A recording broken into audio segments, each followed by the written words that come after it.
This is TWiT. Microsoft did have an event this week, the future of hybrid work. Was that live, Daniel? Did you go to that? No, that was streaming also. It wasn't in person, but it was online. Panos Panay. Yep. Did not announce any new products, right? No new products. There's a focus on what is coming to Windows 11, how the company is trying to meet the needs of businesses as well as remote workers facing this new hybrid work model, and what they're doing to Windows 11 to make things better, basically. I love it because I don't know if you know this, Leo, but I have a relatively newish newsletter with Foundry. It's weekly. Oh, I didn't know that. Called The Future of Work. Oh. And it's all about this kind of stuff. And I just was crapping all over the hybrid work concept right on schedule for the Microsoft hybrid work event. Would you like to hear my prepared statement about what's wrong with hybrid work? So first, what is hybrid work? Hybrid work is the idea that, so you have working in an office, the old-fashioned model where everybody goes into the office every day and works. That's one model. There's the remote work model where people are working from home, or they're digital nomads, or they're working in some far-flung place. And then the hybrid work model is like, oh, okay, we'll have either some people coming into the office and other people not, or they have people coming to the office 2 days a week or 3 days a week. We might have this thing called hoteling, which is there's special software for this, where you go and you check in and you're assigned a temporary desk. And all that kind of stuff. And so my beef with the hybrid work idea is that it's this thing that companies think is a panacea. They don't want people working remotely. They won't want them working in the office. Right. And yet the employees are like, there's no way I'm going to just work in an office again. The hot desk is the worst of both worlds. Yeah, exactly. Well, hybrid work is the worst of both worlds. There's all kinds of problems with the hybrid work idea as a panacea. I think it's so. Why are we doing it? Because the companies real estate can't get what they want. They already bought this office space. Is that what that is, by the way, the conspiracy theory is, but they own all these buildings downtown. They got to do something with them. Yeah. But they could sell them, Daniel, or cancel the lease. Some of the tech companies are... They don't have to keep them. Right. Some of the tech companies are buying up real estate left and right, which is like kind of curious. Sure. That's WeWork. It's going to be huge any day now. Yeah. I love your... I love your illustration of the great return to the office. Joyless careers, hours of endless meetings. You've got an office worker action figure. I like it. Yeah. Right. Sitting in a very old IBM, or it actually looks like a Wang. It looks like a Commodore 64 something. I don't know what that is. I feel like, and I agree with Mike on this, the term hybrid work, for me, it actually has two meanings, right? So you're right. There's this idea that a lot of companies are like, oh, you got to come to the office 2 days a week. You could do the rest remote. And for some people, that's a fine solution. But hybrid work could also mean just some of the workforce is remote all the time, while some are in the office all the time too. So it can work, different ways. But, we face this with my, parent company, Future PLC. They're in England, there is right? a reluctance. Yeah, and they're very we like offices. We want people to work in an office. And Mobile Nations, the company they bought that we were a part of, was like 100% remote. 100% remote. And we crushed it. You bought us. Yeah. So why do you want to change that? You know who likes offices? Right. It's always the boss, right, who likes offices, and the workers who don't. Right. They like to hold forth, and they want to look and make a judgment about how people are and how they're working, all this stuff. Here's the problem with the hybrid work idea. So employees are saying, look, we don't want to come into the office. And employers are saying, okay, we'll do a hybrid work thing. But hybrid work is about location. It's about flexibility in terms of location. What employees want is flexibility in terms of time and when they do their work. Bosses don't like that. Exactly. I want to work from 6 a.m. to 8 a.m., then not work for 3 hours. And whenever you try, the hybrid work is a desperate attempt to get people in the same place at the same time, but that's exactly what doesn't work for employers industrial age model of work. Yeah, exactly. Where you're 9 to 5 because your job is putting widgets on an assembly line. Right. And that doesn't work for information workers. Exactly. It's not Years even ago, Adobe and a couple other people started something called ROWE, Results Only Work Environment.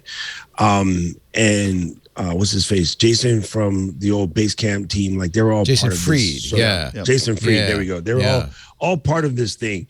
And it showed effective. And I was working on it here. I had a co-working space here in Honolulu, and I was working on it here, trying to get more people to do it. And everybody was super anti, because people have this idea, if I let my people stay at home, they would just go beach, right? That's just a It's not been my experience, by the way. At least the employees we have, they work just as hard, if not harder. Oh yeah, and much harder. And the one thing that you free up, and I think people have realized this during the situation over the last couple of years, when you don't have to wonder what your kid is doing at school, or how they're doing, or if they're safe, or if they're still sick, or is that fever getting on, or whatever, you can focus, right?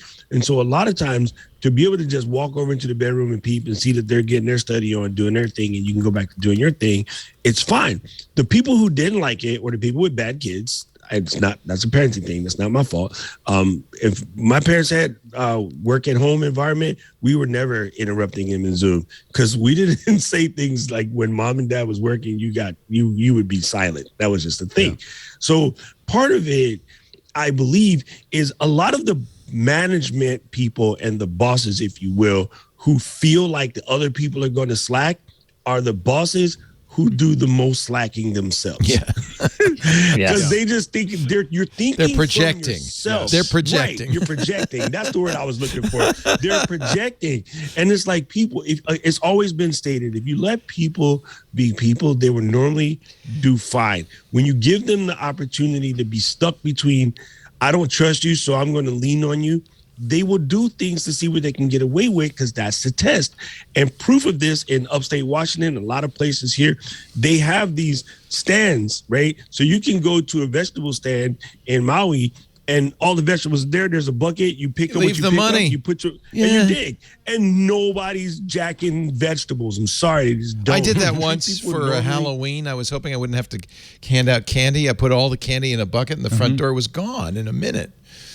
So I don't know if that works. Maybe it only works in Hawaii. Well, actually, that's what maturity issue. That stuff is all over Petaluma. People have like butter and eggs farms and stuff like that, and you just walk and put money in the jar. For farms, for some reason, maybe because you kind of know how much work. It's those darn teenagers, those kids on your lawn. Paydays, payday bars. I didn't put any money into that. The Babe Ruth. I didn't work. You know the funny thing, Mike, and I know you're joking, but the funny thing, if the teenagers are bad, whose fault is it? Well, yeah, that's true. Yeah.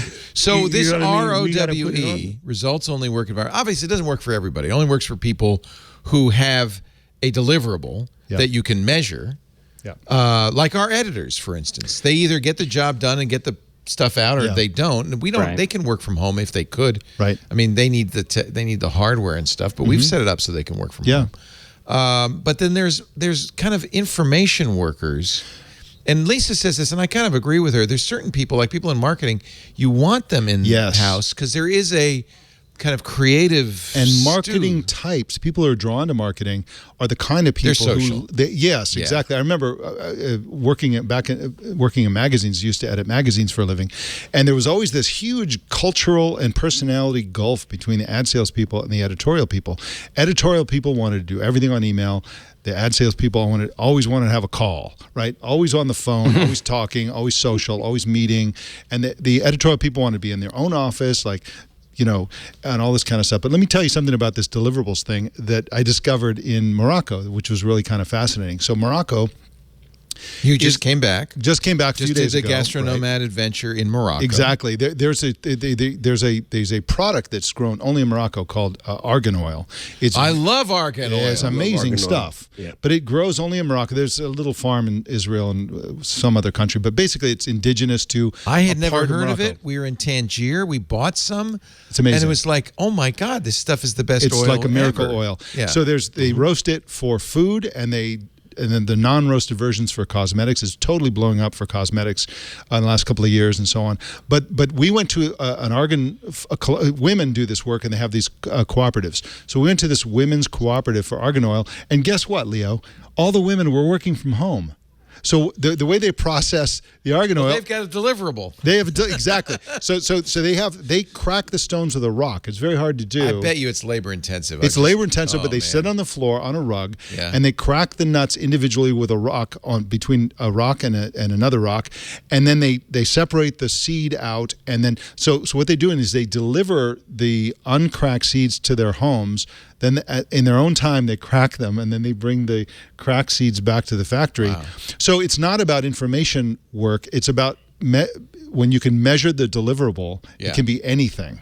Did Adobe have success with Row, Doc Rock? Did that work for them? Oh yeah, a lot of companies went that way and started that way. And I mean, look at me. I'm in Honolulu. My company is in Massachusetts. We do perfectly fine.